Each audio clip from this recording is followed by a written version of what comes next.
In the bustling city of Riverside, nestled among tree-lined streets and blooming gardens, stood a cozy, cream-colored house on Maple Street.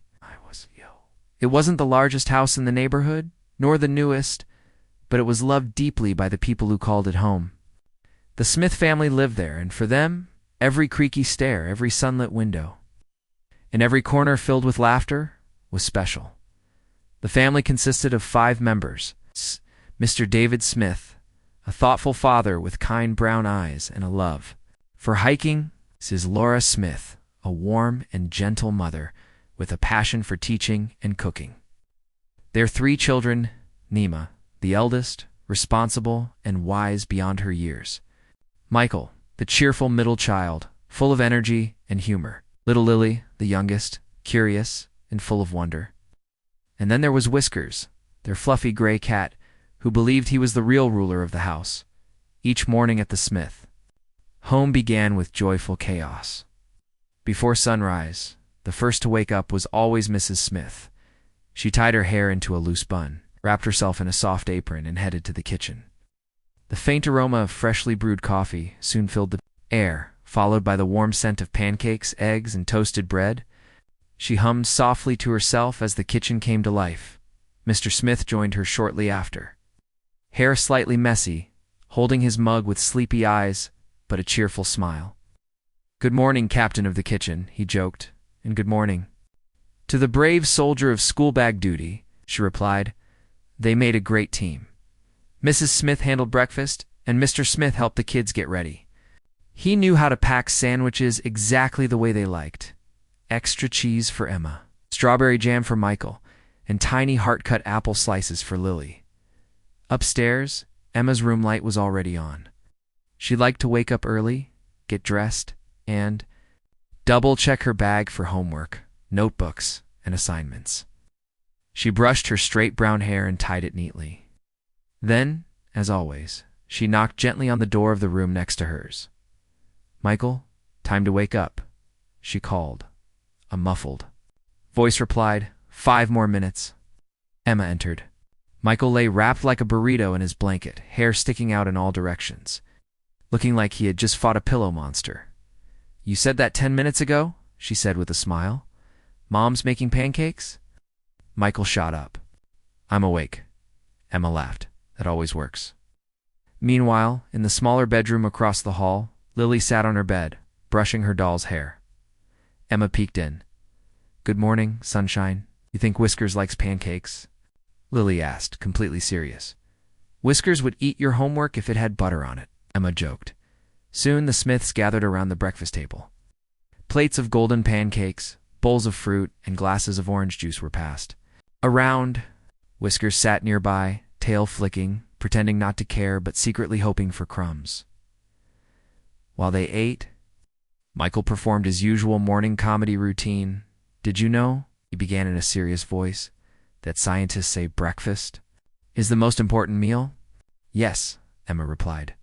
"So why," he continued, "do they put so many syrup bottles on the table?" "Because syrup is the real most important thing." Lily giggled. Mrs. Smith shook her head but laughed, and Mr. Smith clapped like it was a comedy show. After breakfast came the daily rush shoes being tied, jackets being zipped, backpacks being grabbed. Mr. Smith walked them to the school bus stop. And on the way, Michael told him a long, imaginative story about a superheroic squirrel named Sir Nutty. When the children were gone, Whiskers returned to his throne by the sunny window. He stretched, purred loudly, and watched fluttering leaves outside. The house quieted, waiting for the family to return. Days passed filled with school, homework, work meetings, cooking, games, and laughter. But what made the Smiths special wasn't just their daily routine. It was the way they never let life get too busy to spend time together. Every Friday night, they had family movie night. They built a blanket fort, made popcorn, and voted on movies.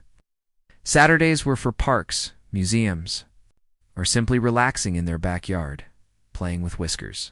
Sundays were for homemade pizzas, storytelling, and sometimes practicing music together while Mr. Smith played guitar. One crisp spring Saturday, Mr. Smith had an idea. "How about we go hiking next weekend? A hiking trip. Emma's eyes brightened. Can we go to Pine Ridge Trail? That's what I was thinking, he said. Michael raised his arm like a superhero. Adventure awaits. Lily clapped her hands excitedly. Will there be butterflies?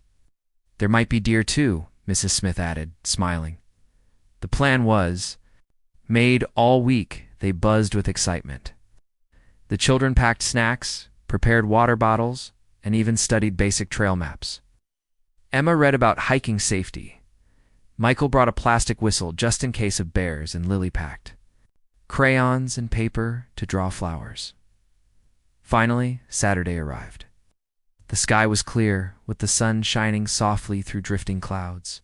Birds chirped from nearby trees, and Whiskers sat by the window, watching as they loaded the car with backpacks, sandwiches, fruit, and a first aid kit. I think Whiskers wants to come, Lily said. Whiskers meowed loudly, as if agreeing. We'll bring you stories when we get back, Mr. Smith said kindly. When they arrived at Pine Ridge Trail, a cool breeze welcomed them. Towering pine trees surrounded the entrance, their branches swaying gently. The air smelled like fresh leaves, damp soil, and wildflowers. Emma led the way with Lily's hand in hers. Michael walked ahead, poking tree trunks with a stick. Pretending to be an explorer, the forest was alive. Butterflies fluttered near wild berries. Sunlight peeked through leaves, leaving glowing patches on the path. A woodpecker tapped on a tree. Far away, a deer stepped softly through tall grass. This place feels magical, Lily whispered. It is, Emma replied. Nature is full of secrets. They walked deeper into the forest. Mrs. Smith taught them about different plants. That's wild mint, she explained. People used it for tea. And that one? Michael pointed. That one, she smiled, just looks pretty. They laughed and continued on. The trail became steeper. Moss grew thick on rocks. A stream trickled nearby, singing its own happy tune. Michael dipped his fingers in the cool water. This stream is better than TV. Mr. Smith checked the map. We're close to a rest spot. Just a little farther. But nature had other plans. Gray clouds began to form above. The breeze grew stronger. The forest's colors darkened. A distant rumble of thunder echoed. We might get some rain, Mrs. Smith said calmly. Maybe just a sprinkle, Mr. Smith hoped. But within minutes, heavy clouds rolled in like a curtain. The sky turned deep gray. Birds flew to shelter.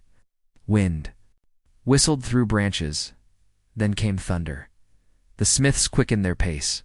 We need shelter, Emma said, holding Lily's hand tighter.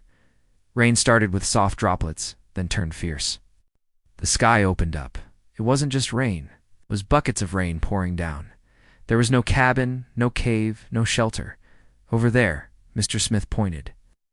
A large oak tree stood nearby, its branches wide and strong. They huddled beneath it. Rain dripped from every side, soaking their jackets and shoes.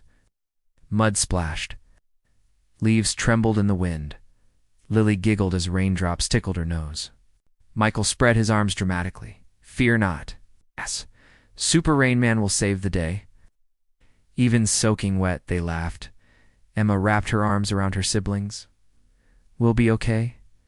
Thunder faded. The rain softened, then stopped. Sunlight peeked through the clouds. The world looked fresh, shiny, and peaceful. They continued walking, shoes squishing in the mud, leaving wet footprints but smiling, chatting and holding hands.